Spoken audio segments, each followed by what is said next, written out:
Welcome everybody. We're going to talk about health. Can you hear me okay? Yeah. Thank you for joining us. I'm here with Drew and Elodie. We will do introductions into the nature of the work that we do through our conversation, I think. But we're going to talk effectively around health. How do we stay healthy? How do societies stay healthy? What does it mean about the future of how we can be healthy as whole systems?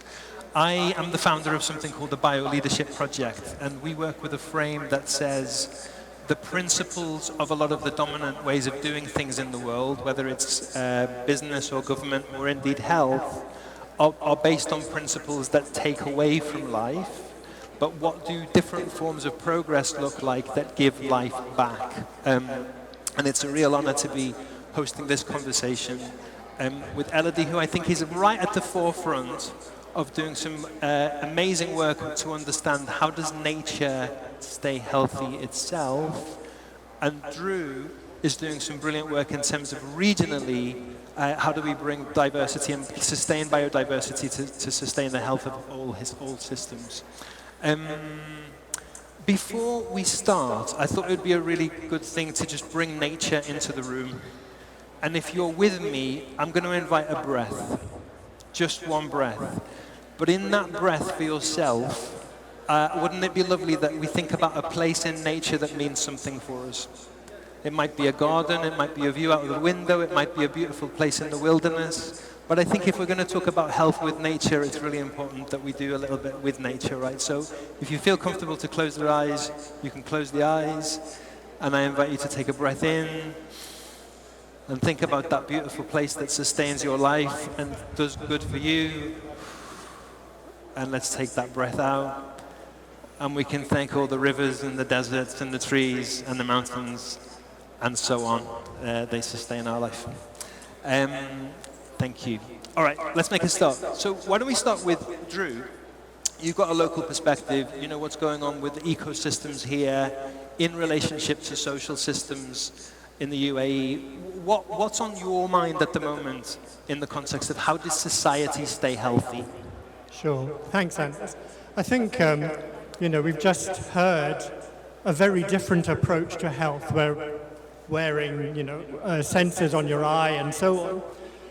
And what I would like you to just think a little bit about is, what really do we mean by health, though?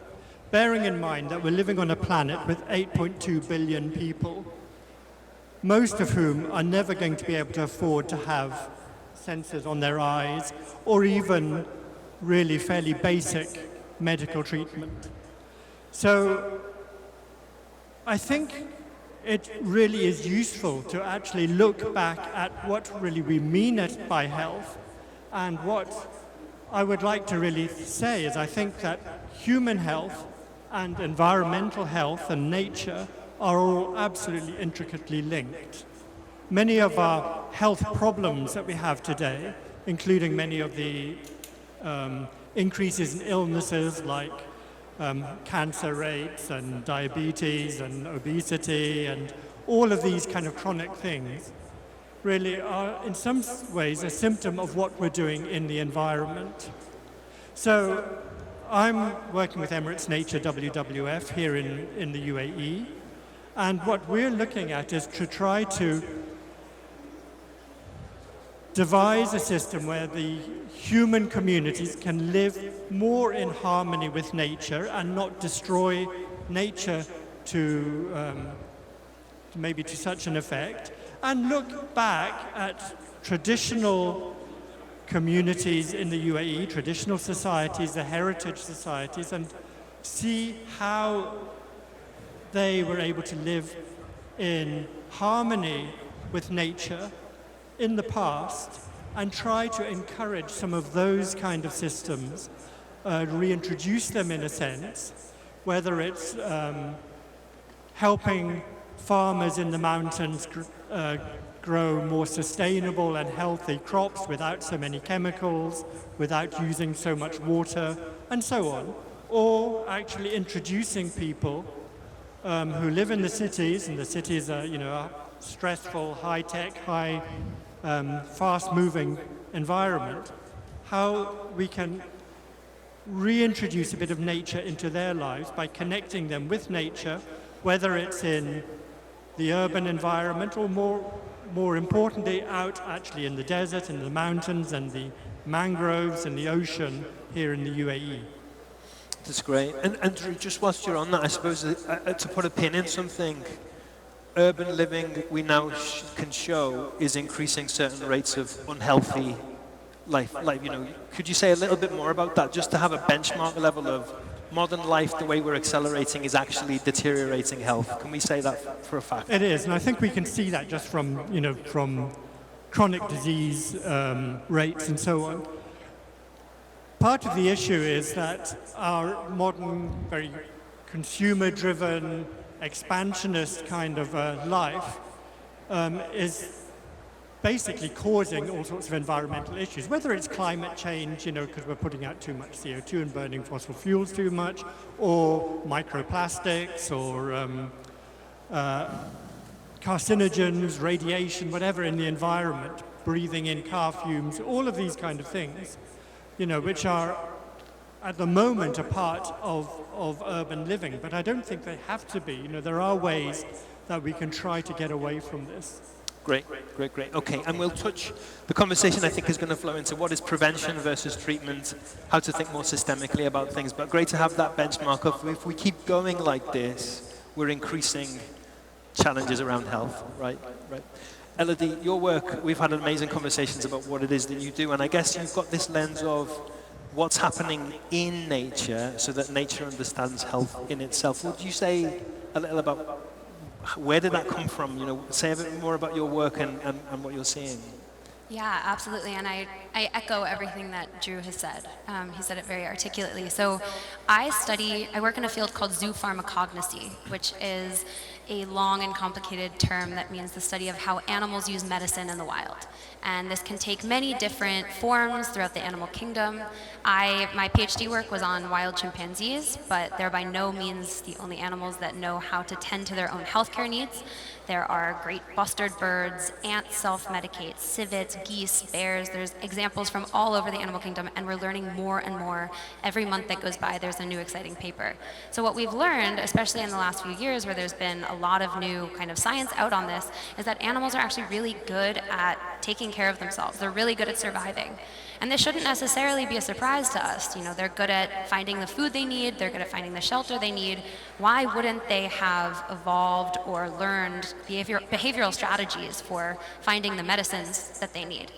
And on that note, the world is full of these amazing natural medicinal compounds. So these compounds, they're called, in plants, for example, they're called plant secondary metabolites or plant secondary compounds. And they're chemicals that were actually generated by, for example, we're talking about plants now, by plants as a defense system for the plant. So when plants are under attack by pathogens or herbivores, plants will produce this compound to help heal the wounds that are inflicted on them or defend against whatever is trying to eat them. And what's amazing is that we humans, and also animals throughout the animal kingdom, possess receptors, possess pathways that actually recognize these plant secondary metabolites, which is so cool. And it also, if you think about what that means, it kind of is a nice way of grounding ourselves and reminding ourselves that we humans and also animals have co-evolved, we've coexisted with plants for as long as we've been around on this planet. The fact that our bodies recognize these chemicals show that we have a biochemical kinship with the plants on this planet, and also the fungi network, the fungal networks, the microorganisms. So it's something to just remind ourselves that we were once part, and we still could be part of this entangled web of medicinal relationships. We have just kind of gotten distracted along the way. And I think my work, I try to remind people that animals are still using these medicinal compounds, these natural produced medicines.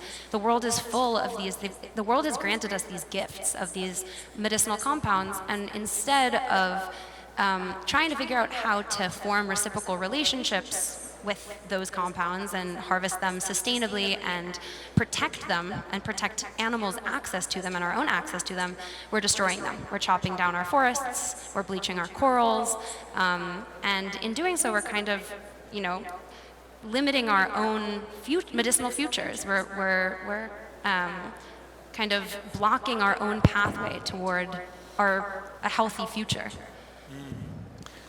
You take me to, you said something amazing actually about how you've seen in your work that trees that sustain some of these healthy qualities also have a harder quality from a construction perspective.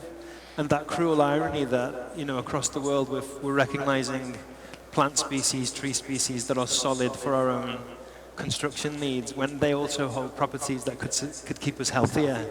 Yeah, absolutely. So one of these ironic patterns that I'm finding in my research, I work across different ecosystems. I worked in Uganda, now I'm working in the central Peruvian Amazon, is that there is a really unfortunate overlap in that a lot of the medicinal trees, I look specifically at medicinal barks, that a lot of the barks that are targeted by animals, probably for healthcare needs, are also seeming to be the trees that are targeted for illegal logging.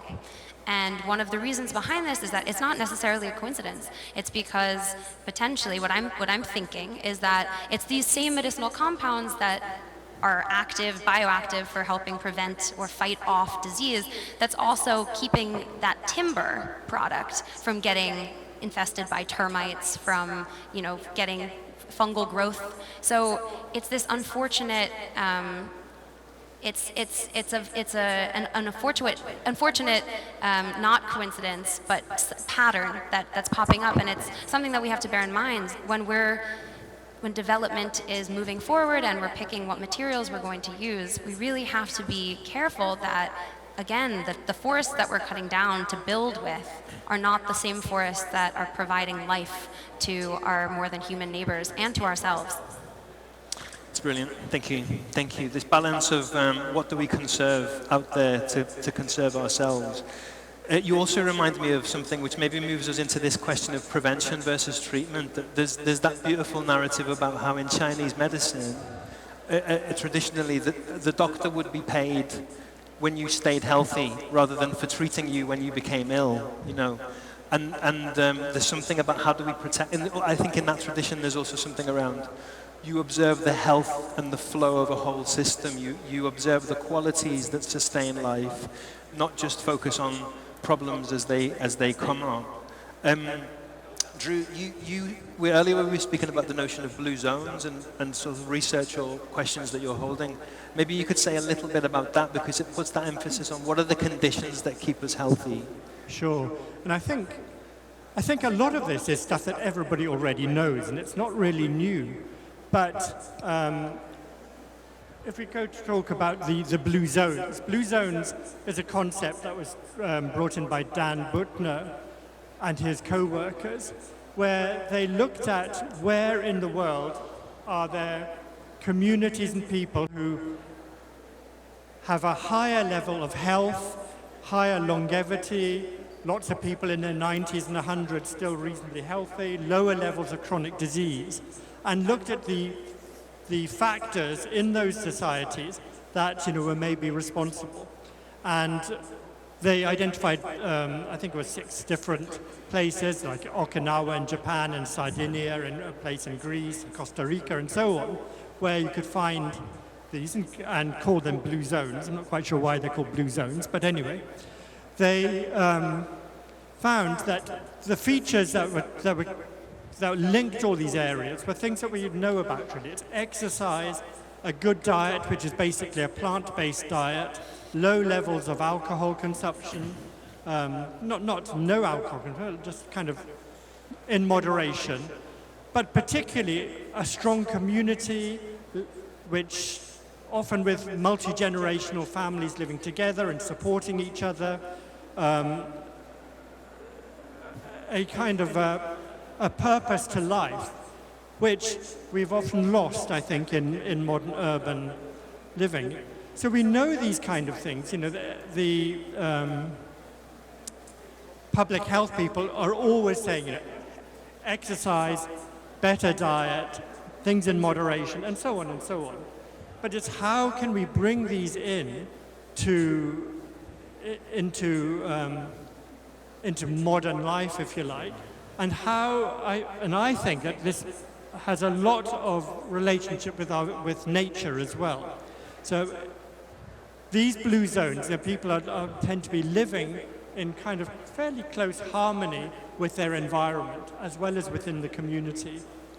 So, this is something that I think really we should be concentrating very much more on. It's this kind of prevention of disease, maintenance of health, rather than looking at ways to treat problems once they arise. If the problem doesn't arise in the first place, it's a much, much better approach. One of the issues, I think, is that medical research is really driven very much on a profit basis largely, and the kind of traditional medicines and potentially plant-based medicine and so on often are not something which is going to bring the drug companies a lot of money or the high-tech companies a lot of money. There's a real lack of research, I think, into looking at natural products and natural, more nature-based kind of solutions to life. And I think that's something which, I think we really need to change somehow. It's very good, thank you. This is all taken in. Maybe I'm just thinking we've got a couple more minutes of questions ourselves and we can open it up to the floor. I think we should be devil's advocate for ourselves almost, because I think the three of us share a perspective that the future really could be healthier if it's more about prevention and almost protecting nature, getting out of the way of trying to intervene and letting us all be just healthier in deeper ways.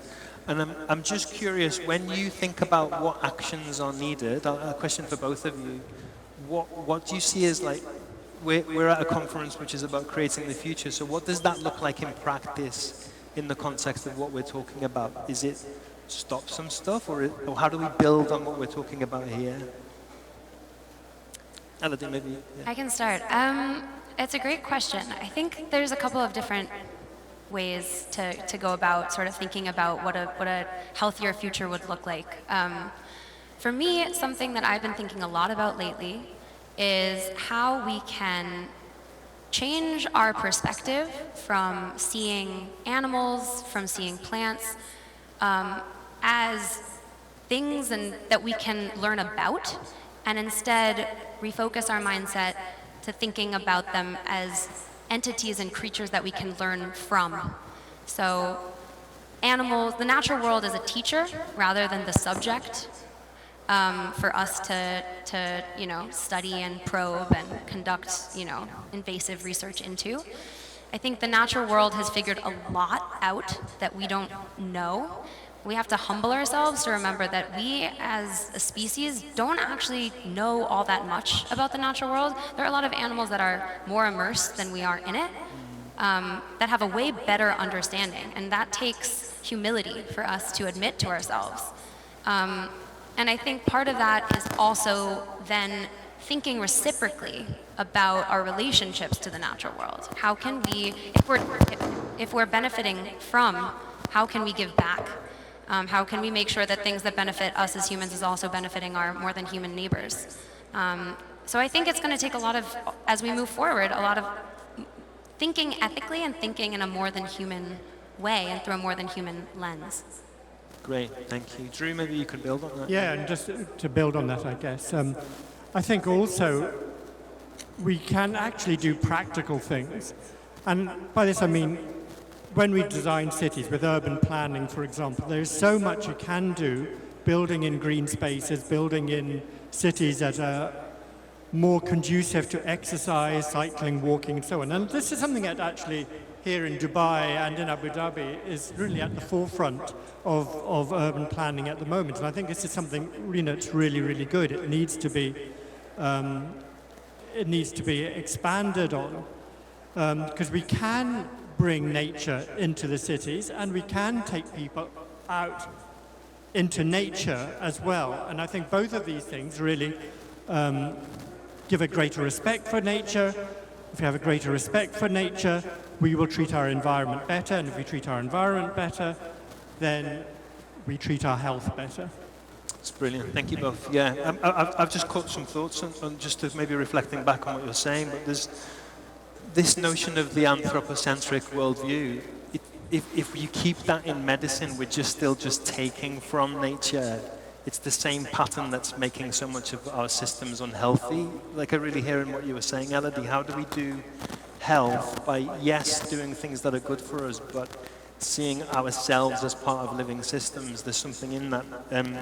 There's a principle I wanted to share from our work with bioleadership, and lots of systems thinkers like draw a line under this, is a living system is unsustainable if it tries to purely maximize. So when any healthy system, any ecological system, if it operates through a principle of maximization, often that takes it out of balance and then the whole system crashes.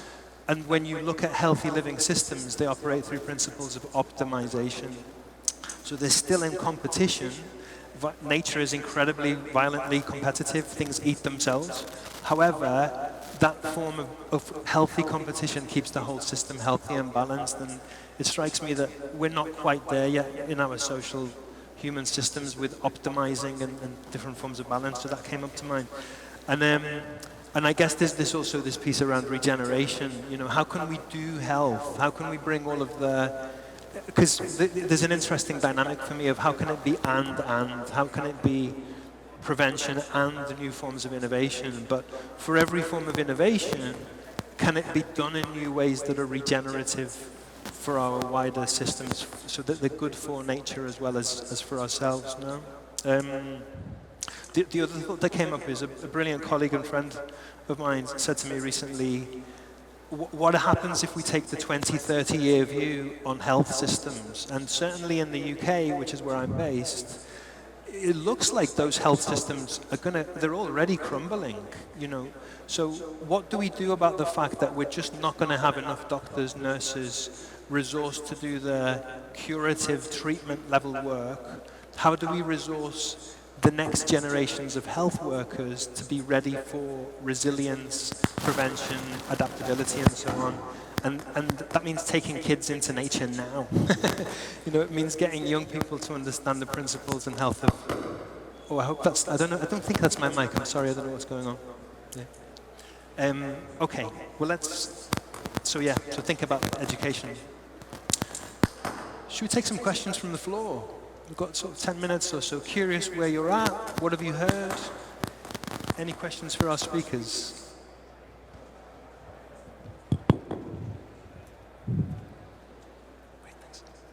Can you hear me?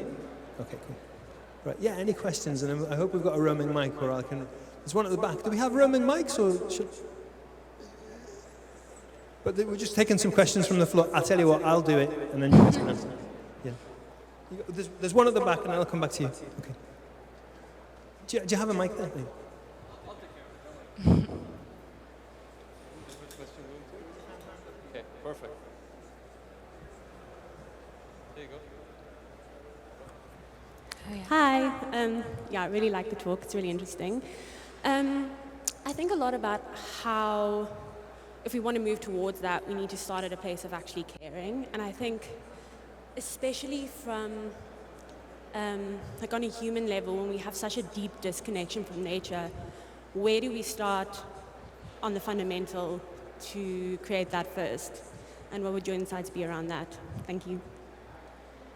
I can speak to that quickly. I think there's a mantra that I always say to myself when I'm in the forest, when I'm in the field, which is that if you name it, you can see it. And if you see it, you can save it. And I think that's something that I experienced firsthand, arriving, for example, in a completely new ecosystem. I worked in Western Uganda for my PhD, so I was there in the field for quite a while with the chimps. And at first, I think I grew up in New York City. I grew up in a concrete jungle. I wasn't surrounded by nature. And I would walk down, I'd walk to school, I'd walk around the city, and there were trees planted on all sides of me, but I never paid attention to them. And then suddenly I popped down in this incredible forest, and I'm surrounded by trees, and I'm expected to start identifying them. And telling them apart. And I really I didn't know how I was going to do it. And so I started beginning to really try to find ways to learn the trees by their bark, by their leaves, by their size, by their smell. The bark has all different tastes. You really get to I was treating each tree sort of as an individual, and that was helping kind of cement in my brain the differences between all of them, and then suddenly the world became so expansive. And the second you start seeing trees as individuals, animals as individuals, you start being able to see them everywhere. And then suddenly you're walking down the street in New York City and I'm seeing bugs and I'm saying hi to the sycamore trees, and you're suddenly surrounded by life. And then, and only then, can you go about saving those things and saving those wild places and saving the, medicinal cabinets, the medicine cabinets all around you, the forests, the corals, whatever it is. But you have to start with being able to kind of see and name nature. So I think that, and I think maybe Drew can speak to that as well with educational programs. Yeah, I think so. And I think really we have to learn from children in a sense, because children relate to animals and to nature, I think, in a much more close way that we kind of lose as adults. If you go into a clothes store, for example, and you look at the children's clothes, almost every one of them has got animals covered in it, whether it's sharks for the boys or flamingos for girls' clothes or whatever. And kids with pet animals, they kind of think of them as, I wouldn't say as people, but as equals almost, in a sense that we as adults kind of lose. And I think it's really important to take children out actually into nature and introduce them to wild wilderness, to living, see the animals living in harmony, if you like, with nature. So at Emirates Nature, for example, we do take our volunteer program, volunteers out into the desert at night and show them the beetles and the scorpions and the geckos and the gerbils, maybe a fox if we're lucky, or a snake if we're lucky, and show that the desert is actually a really living environment. It's not just some empty space. And it's amazing just how people react when they actually realize this and see it and really get excited by it. And I think we need more and more of this. People actually need to experience nature in their lives much more to appreciate it. And if they can appreciate nature, then there's a chance we can actually conserve and save nature into the future. That's great. Thank you. We had a question here. Oh, my mic's back up. Thanks. Thank you. Just here. I'll just say one quick thing just before you. I had the joy of we run deep nature immersions, and I've taken people to Iceland and Romania, and we've done it all around the world. More and more for me today, it's so important that we help people connect with the land where their food grows from. It's so magical, the soil beneath our feet, the fact that it creates the things that keep us alive. And I realized, for even doing this work, for a lot of my adult life, I was so far away from remembering it's actually really magical. It's like, wow, that has come out of nothing from a seed, and it's sustaining my life. And if we can tune into that, I think it's a very remarkable thing. And we're living in a world where, again, I'll speak for the UK with direct experience, people feel like they're really polarizing. We divide each other up. We as society need to heal, our systems need to heal, not just ourselves. Growing foods together and recognizing that food has that same beautiful, miraculous seed of life in itself is a huge thing for me at the moment. Yeah. We had another question here, and I think we've got 5 more minutes. Yeah, thank you so much for this presentation. It's very inspiring, and especially it resonates with me. I come from Hong Kong, and I've been already involved in the project that was called Adventure Therapy. It's exactly what we were introducing, more connection to the nature, starting with the children first. But I always thought, because you're very global, so I always thought, how and what would be the strategy that we can bring it into masses, how people can understand the importance of that path and to stick to that. Because myself, I've been living without any traditional medicine, not traditional, I mean not conventional, I haven't taken for 20 years. And it's because of that awareness, but I'm just there maybe in this 10% of people like you.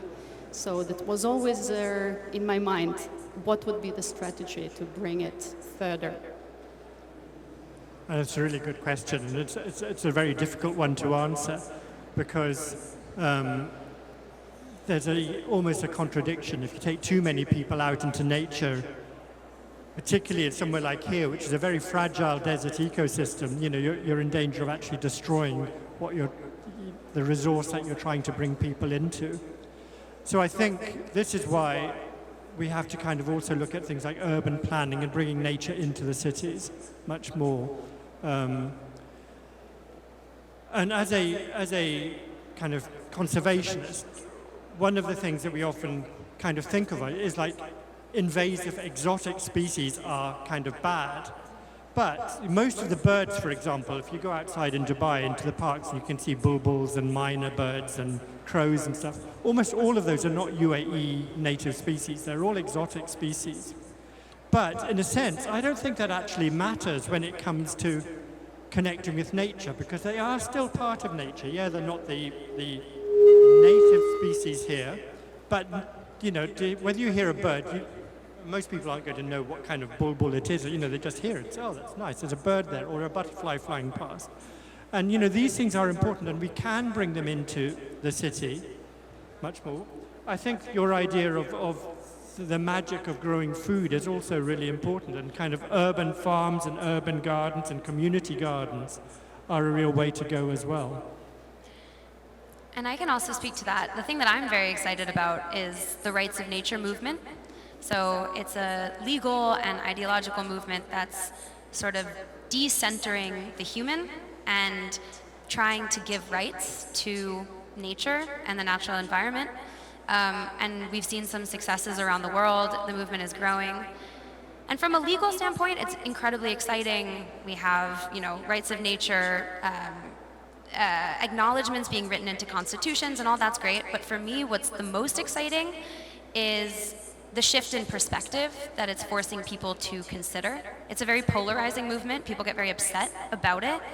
But I think that's part of the fight, in a way, is getting people to think about, wait a minute, how come corporations have more rights than mountains and rivers and landscapes around us? So for me, it's about this term that I mentioned, the community of life earlier. It's how do we bring ourselves back into, away from this kind of branch of exceptionalism and human-centric thinking, that we're the only creatures that live on this planet that deserve it all. We have objectified the natural world, and because we've objectified it, we can now exploit it and not feel bad about it. And what the Rights of Nature movement is trying to get us all to do is first start with the de-objectification, so that we can realize how messed up it's been, how we've been treating our planet and the more than human world. Thank you for bringing that in. Oh, sorry, can I borrow your microphone? Thank you for bringing that in. It strikes me that in a world where we are placing so much energy on intelligence, there's something about wisdom. And when you look at the health of a natural system, and through some of the deep connection to nature work that I do, I realize a different quality of understanding about how things flow comes to us, and an understanding of interconnection and an understanding of patterns comes up. And a wish that I have is certainly that when we think about the future, we think about the wisdom that we might hold that's different to intelligence of certain kinds, and also acceleration of certain kinds. It's interesting when you really connect with nature and with seasons, you realize letting go is part of health. Composting is part of health sometimes. It's been a whistle-stop tour, already more than 35 minutes. So I'm just wondering, we're going to be around, I think, if anybody wants to sort of say hi. Is there anything that either of you would like to just offer as a, here's what's coming next in your work, or questions that you're holding, just so that we're all aware of how to stay connected?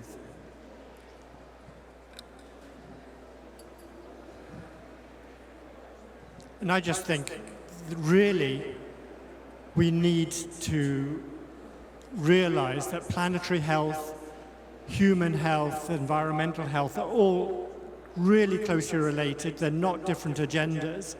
And when we see in nature a natural system working in harmony and realize that, you know, it's easy to knock things out of harmony. And I think that's, in a sense, is what we're doing with the world today. We actually really need to learn from nature, look at nature, and try to get back that kind of harmony, that holistic approach.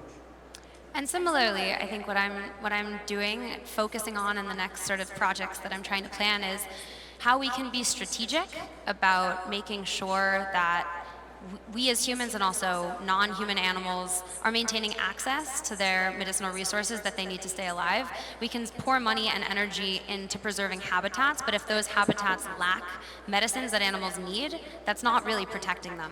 So I'm working with some cool organizations like Fauna and Flora and based in the UK to try to see how can we create agroforestry projects, for example, that both can benefit local farmers and also potentially are strategically picked medicinal resources that will allow animals to maintain access to the resources that they need. So that's kind of, for me, also the future of conservation is being more thinking about not just let's fill this place with trees, but how can we fill this place with the trees that will maximize benefits for not just ourselves, but also animals. Absolutely, and I think... Sorry. Sorry, we could talk all day. Sorry. Thank you both. There is that proverb, isn't there? The best time to plant a tree, if it wasn't yesterday, is... Well, if it wasn't 20 years ago, the best time to plant the tree is now. There's a little bit of that mindset with this, you know, like, how do we harvest a better future by creating the conditions for systems to stay healthy, you know, for tending to the earth systems that we need to stay healthy, and hopefully there's richness in the conversation that we've had today. It's been a real honor to host this conversation with you both. Thank you for what you're doing in the world. And I guess LinkedIn is a good way to stay connected, you know, so to keep in touch if this has resonated. Anuradha, myself, Adib, if he's still here, we are part of a session that's being held on Thursday on how can we shift society to be more nature-centered. If some of this is resonating, that we're going to carry on this conversation to say, how do we bring some of this into our businesses, organizations, communities, governments, to bring the principles of living systems into all aspects of life. So do join. And we have a global fellowship of bio-leaders, of people working with nature to change human systems. So that would be my plug. If any of this is resonating, it might be worth having a look at the Bio-Leadership Fellowship. Thanks to all the team. Have a wonderful day. You know, here's to nature.